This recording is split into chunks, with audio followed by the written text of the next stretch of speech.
ये अब एक ऐसी दुनिया नहीं रही जहां अकेला अमेरिका सारे फैसले करे। दुनिया भर में हर किसी को लग रहा था कि चाइना अमेरिकन प्रेशर के नीचे झुक जाएगा। पेन के सिर्फ एक स्ट्रोक से ट्रंप ने चाइनीज प्रोडक्ट्स पर hundreds of billions of dollars के टैरिफ लगा दिए थे। चाइना ने अमेरिकन टैरिफ से बचते हुए ग्लोबल सप्लाई चेन पर अपनी हुक्मरानी बरकरार रखी। टैरिफ, सैंक्शंस, इल्जामात, जवाबी कार्रवाइयां और कई दिहाइयों में पहली बार दुनिया ने कुछ बहुत चौंका देने वाला देखा। अमेरिका फिर भी एक सुपर पावर नहीं तो मेजर पावर जरूर रहेगा। एक वक्त था जब अमेरिका कहता था कि जंप लगाओ तो दुनिया ये नहीं पूछती थी कि क्यों, बस ये पूछती थी कि कितना ऊंचा जंप लगाना है।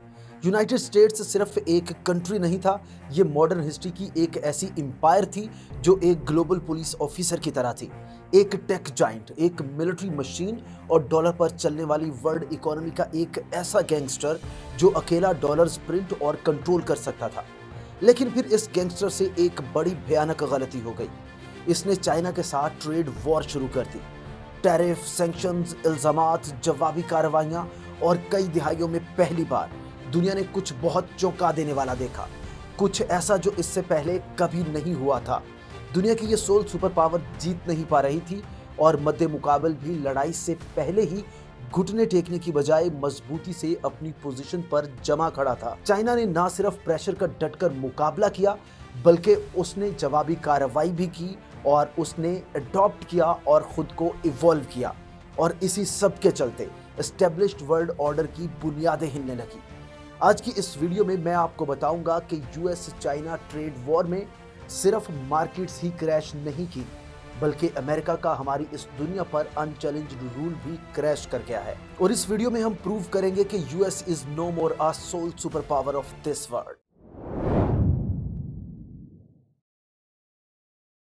साल था 2018।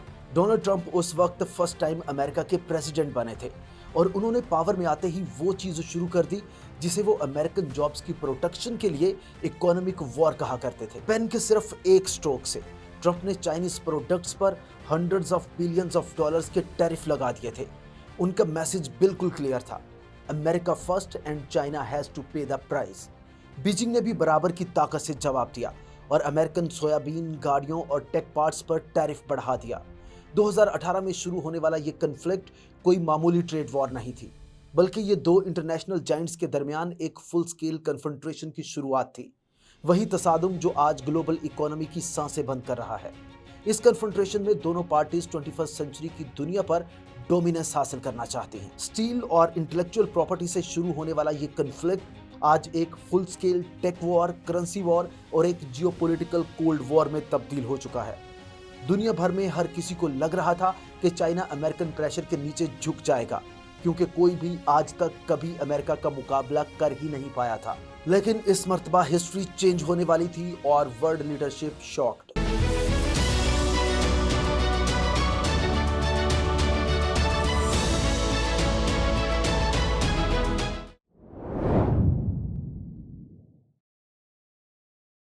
ट्रंप को उम्मीद थी कि चाइना घुटने टेक देगा, वो गिड़गिड़ाएगा और इकोनॉमिक आइसोलेशन के सामने हार मान जाएगा।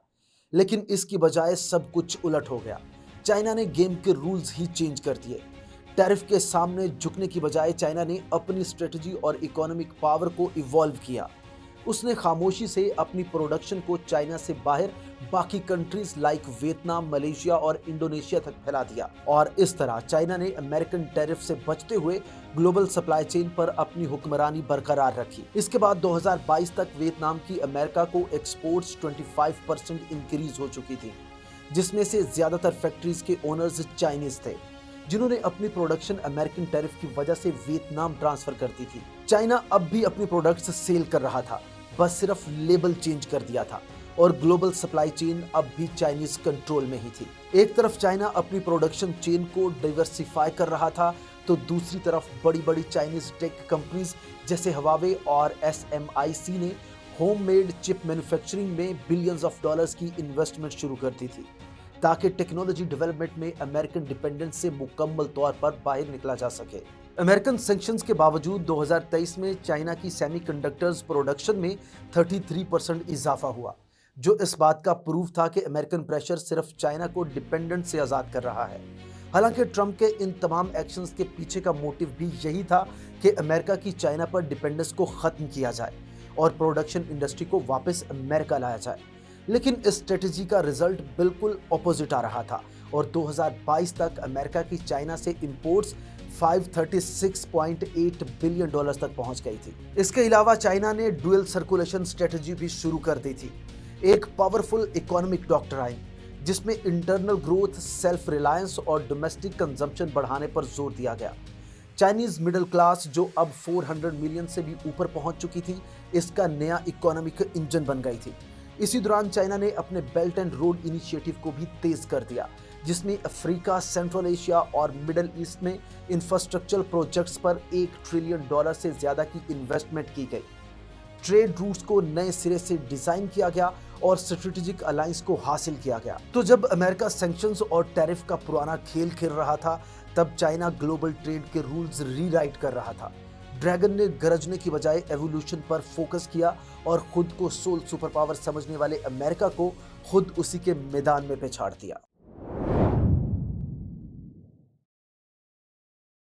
अमेरिका को यकीन था कि चाइना के साथ इस ट्रेड वॉर में भी पहले की तरह दुनिया उसके साथ खड़ी होगी और यूरोप से लेकर एशिया तक अमेरिकन अलाइज चाइना को आइसोलेट करने के लिए मुत्तहिद हो जाएंगे।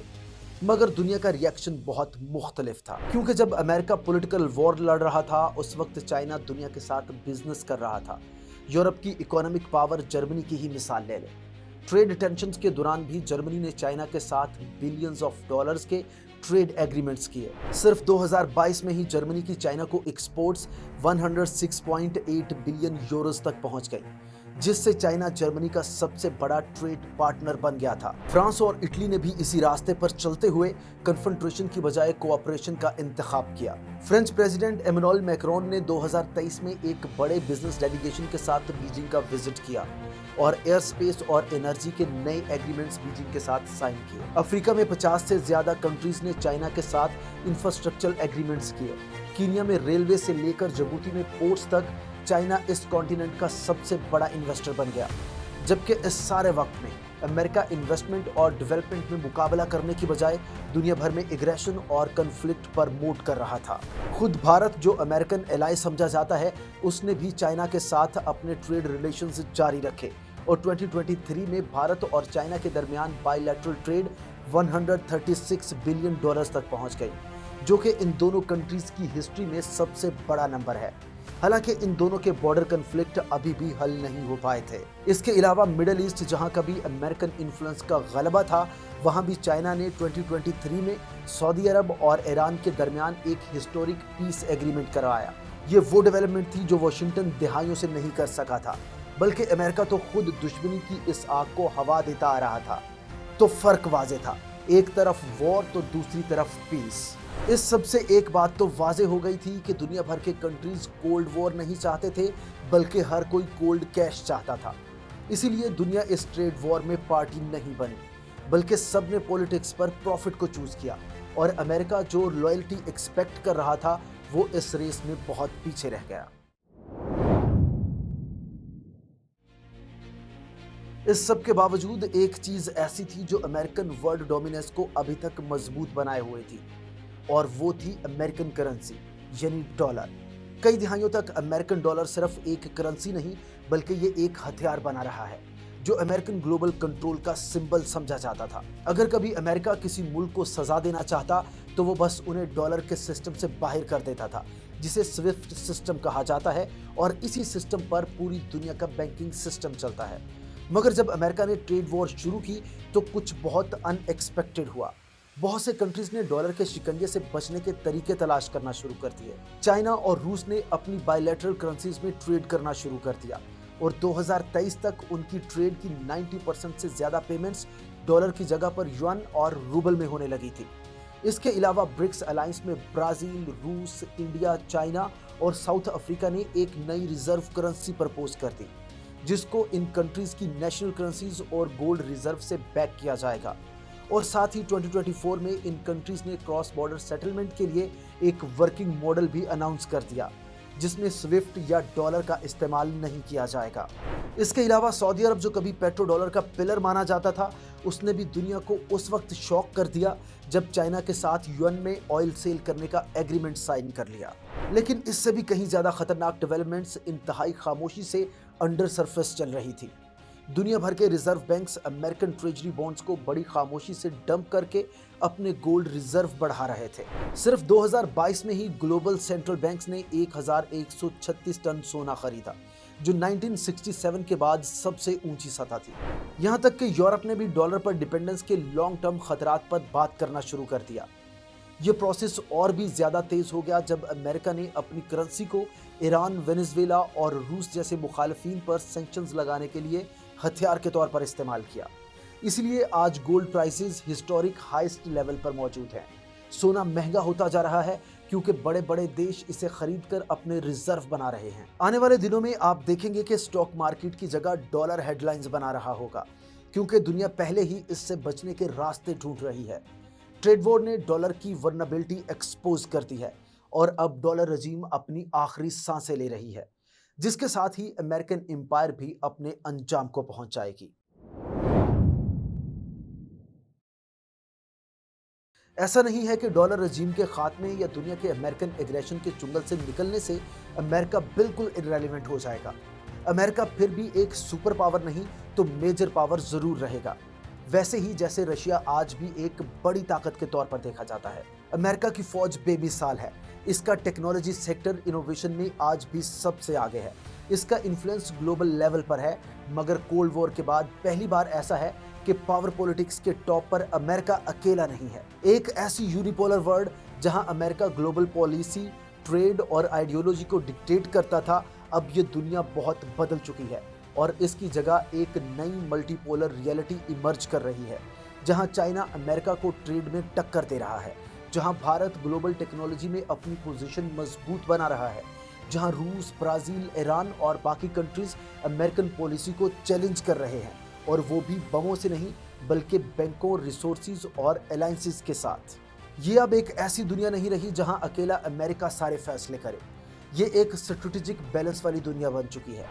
ट्रेड वॉर असल में कभी सिर्फ टैरिफ के बारे में थी ही नहीं, बल्कि ये स्ट्रेंथ का एक टेस्ट था और इस टेस्ट ने कुछ अनडिनाएबल फैक्ट्स को प्रूव कर दिया है। अमेरिका अब दुनिया को अपनी मर्जी से बेंड नहीं कर सकता। So finally era of global master is over. Welcome to the age of economic rivals, regional powers and shared influence. Global order अब वाशिंगटन से कंट्रोल नहीं होगा। अब ये बीजिंग, मॉस्को, बर्लिन, रियाज और यहां तक कि दिल्ली और इस्लामाबाद से भी इन्फ्लुएंस हो सकता है। साउथ एशिया अब एक नए क्रॉस रोड पर खड़ा है, जहां भारत ग्लोबल टेक्नोलॉजी और सर्विसेज का एक स्ट्रॉन्ग सेंटर बनता जा रहा है और Pakistan Chinese belt and road में शामिल होकर गवादर जैसे स्ट्रेटेजिक पोर्ट्स डेवलप कर रहा है। ये दोनों कंट्रीज इस दुनिया में अब सिर्फ स्पेक्टेटर नहीं बल्कि स्टेक होल्डर्स बन चुके हैं। लेकिन यहाँ असल सवाल ये है कि क्या हम इस बदलाव के लिए तैयार हैं? क्या हम एक ऐसी दुनिया को चलाने के लिए तैयार हैं जहाँ इकोनॉमिक इंडिपेंडेंस पॉलिटिकल अलायंसेस से ज़्यादा इंपॉर्टेंट है? क्या हम पुरानी दुश्मनियों को भुलाकर digital skills, regional trade, innovation और स्ट्रेटेजिक डिप्लोमेसी पर ज़्यादा फोकस करने के लिए तैयार हैं?